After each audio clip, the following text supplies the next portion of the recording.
Hello and welcome back to Up the Villa podcast. If you are new around here, subscribe to our channel, drop this video a like. Let's have a like target of, let's go quite big, being as we had a big result. So we'll go 1,000 likes on this video and comment your thoughts in the comment section down below on Hibs 0, Aston Villa 5. A very dominant, professional game of football we've just watched from Aston Villa. Absolute cruise control. We absolutely battered them, to be fair. It was one-way traffic from about the 12th minute. I thought we were very good from the 12th minute onwards and set up that second leg 5-0 in front. So, you know, I just thought we was really dominant and there's levels, isn't there? And we are, you know, a good few levels in front of Hibs. And I think we were in third, fourth, fifth gear tonight. I thought it was just really pretty easy from Villa, wasn't it? We was able to just completely dictate play. We was able to just fall into our patterns. We was able to just sort of get a foothold on it pretty early.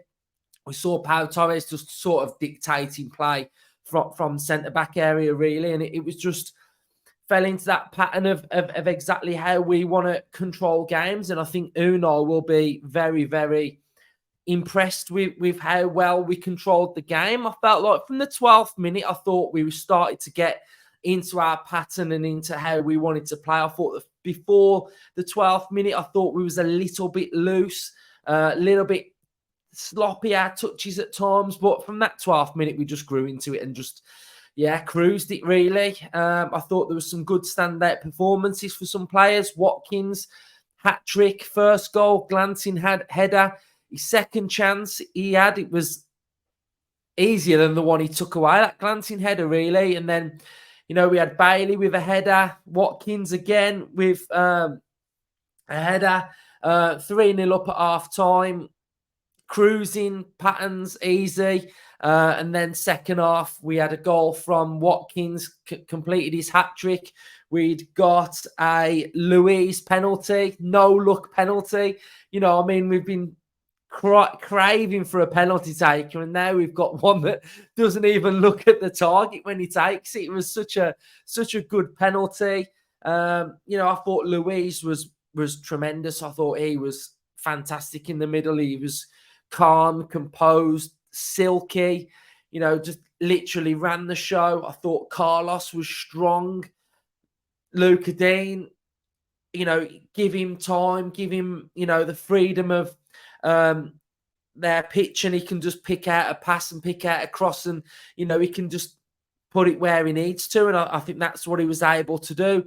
I thought Pau Torres was good at times. I thought he was a little bit loose, but I think, you know, when he's been dictating that play from centre back, I think he sort of grew into it, and as he got more confident, I thought he looked more composed and assured on the ball. Kamara was winning stuff.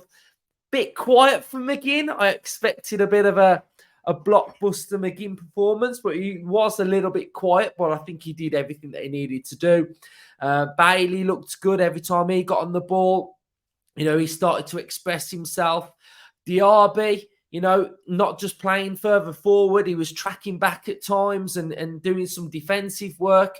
We saw that he was sort of playing in that box midfield, so he wasn't the widest player.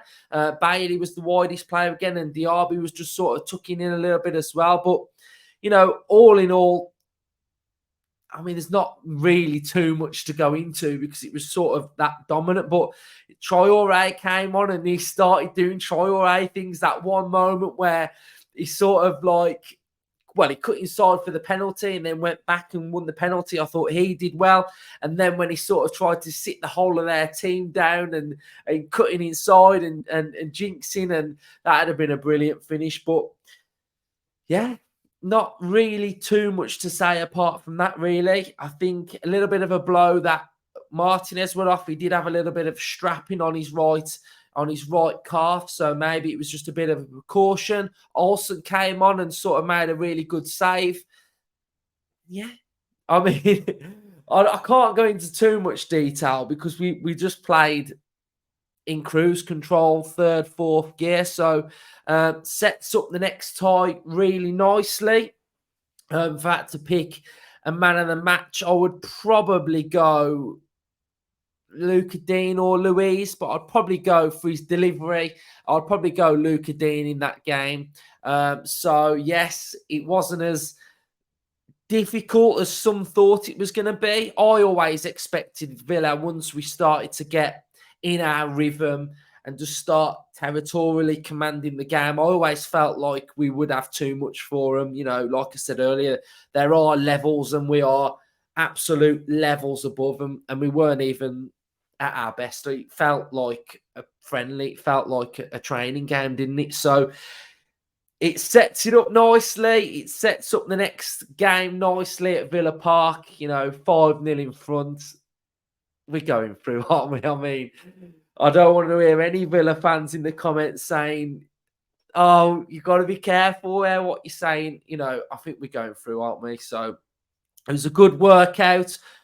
Good that we played on a Wednesday. We've still got that recovery time now until we have to play Burnley on Sunday. So, yes, Villa fans, let me know what your thoughts were. Who stood out for you?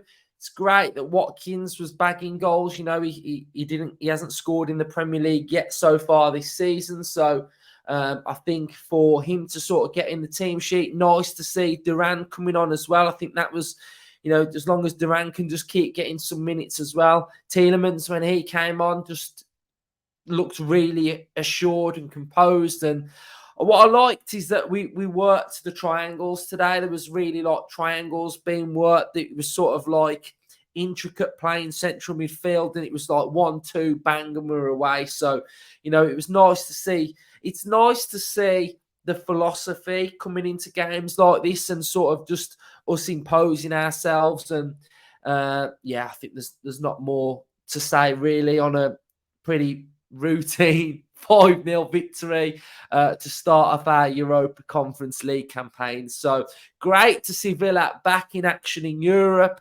It's been far too long since 2010. So if this is a sign of things to come for Villa in Europe, I can't wait to watch the rest of it. So if you are new, get involved in this channel, comment your thoughts, drop this video a like, and subscribe to this channel if you are new. We are going to have our Burnley match preview, a predicted lineup, and we will have our opposition preview before the Burnley game as well. So plenty of content before the Burnley game to come.